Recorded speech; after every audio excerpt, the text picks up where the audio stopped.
Hey everybody, it's Angie and welcome to Hot and Flashy. In today's Foundation Friday, we're going to be taking an in-depth look at IT Cosmetics Confidence in a Compact Solid Serum Infused Full Coverage Foundation with an SPF 50 sunscreen. It retails for $38 for 0.63 ounces and it comes in 7 shades.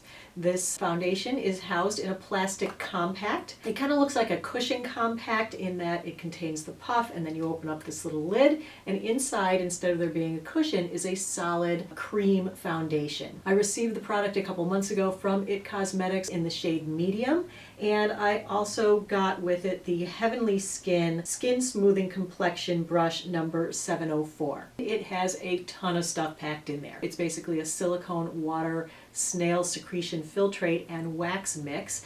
But for skin caring properties, it also contains glycerin, vitamin E, squalane, tea tree oil, castor oil, avocado oil, grape oil, citrus oils, a bunch of different peptides, ceramides, and niacinamide, two of my favorites. Also licorice root, which is calming for the skin. There is a tiny bit of alcohol and there is fragrance in this one, but they are listed almost the last couple of ingredients in here. And of course, it does have the SPF 50, which is all mineral from titanium dioxide and zinc oxide. So of course I'm wearing it today so that you can get a feel for how it looks. I actually think it looks quite nice on video. I did test it over 3 days. Today is the 4th day I'm wearing it. I like it best today because of a whole mess of other products that I threw at it. Let's get into the testing. Alright, so the first time that I used it, I put it on over my standard hydropeptide mineral sunscreen, so they should get along just fine. And I used the puff that was included because not everybody is going to plunk down the $48 for the brush. It's a really stiff cream foundation that's not the easiest to work with, especially with this puff. The puff I found just didn't apply it very smoothly or evenly.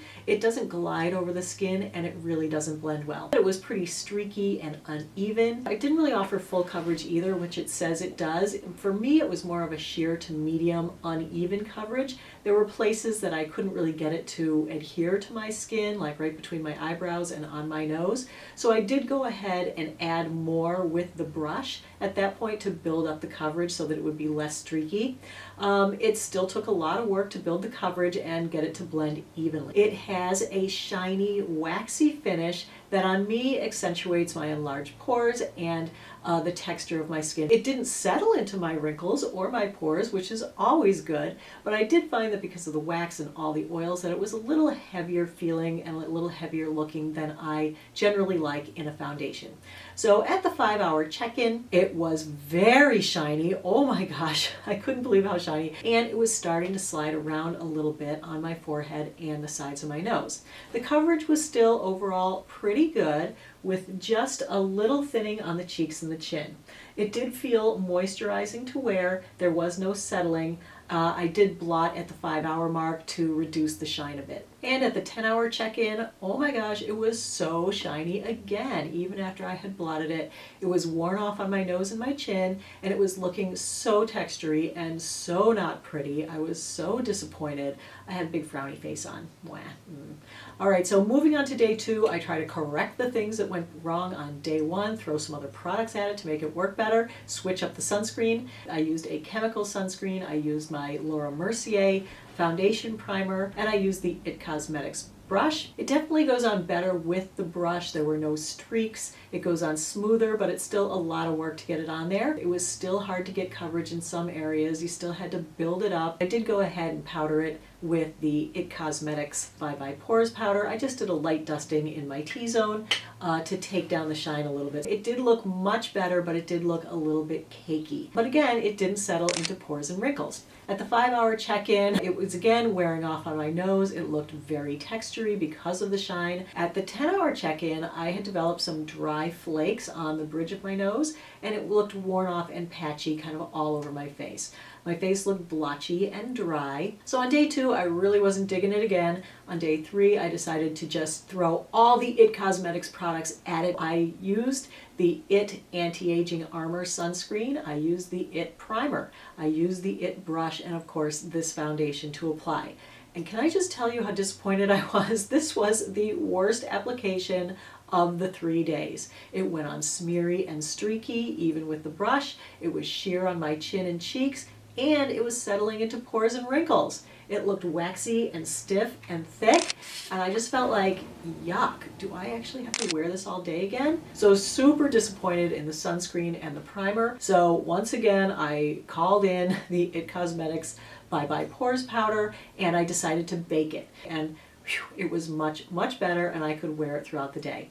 It was a Friday, so I kind of blew past the 5-hour check-in. I got back in front of my camera after about 8 hours, and I gotta say the baking really helped it become not too shiny throughout the entire day, but it was feeling dry and looking more wrinkled, and it was wearing off on my nose and chin anyway. So that was 3 fairly unsuccessful days with it. For today, to make the video, I did throw some more products at it to get it to work. I'm doing actually a split face testing today of 2 mattifying primers. I'm trying the Murad Matte Effect Blotting Perfector on this side of my face, and I'm trying the Cover FX Mattifying Primer on this side of my face.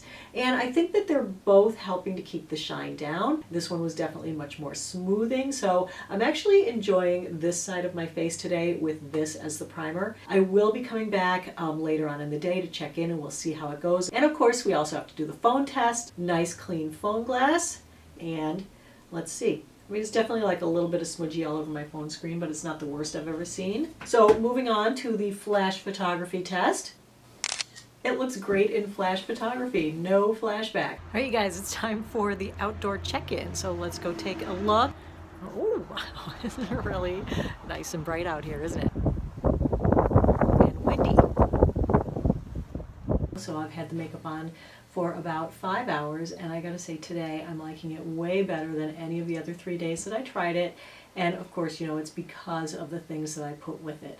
I like the Murad primer side with the setting powder. I think it's keeping it not being overly shiny, not being overly textury. I actually think it looks good today. Definitely wearing a little bit better today with these primers. Definitely liking this side a little bit better than this side. This side has a little bit more shine and luminosity. All right, so let me run down the pros and cons on this guy. The pros are that it has that nice mineral SPF 50, that it comes in the convenient compact, that it has all those lovely skincare ingredients in there, and that it doesn't settle into pores or wrinkles. On the con side, it was difficult to apply. It is very shiny and proceeds to get shinier and shinier throughout the day. And because it's not full coverage, which it claims it to be, you have to use a lot of it to get enough coverage, which makes it look cakey and waxy. It still has a fairly short wear time. I could not get it to wear past the 6 or 7 hour mark, no matter what I did to it.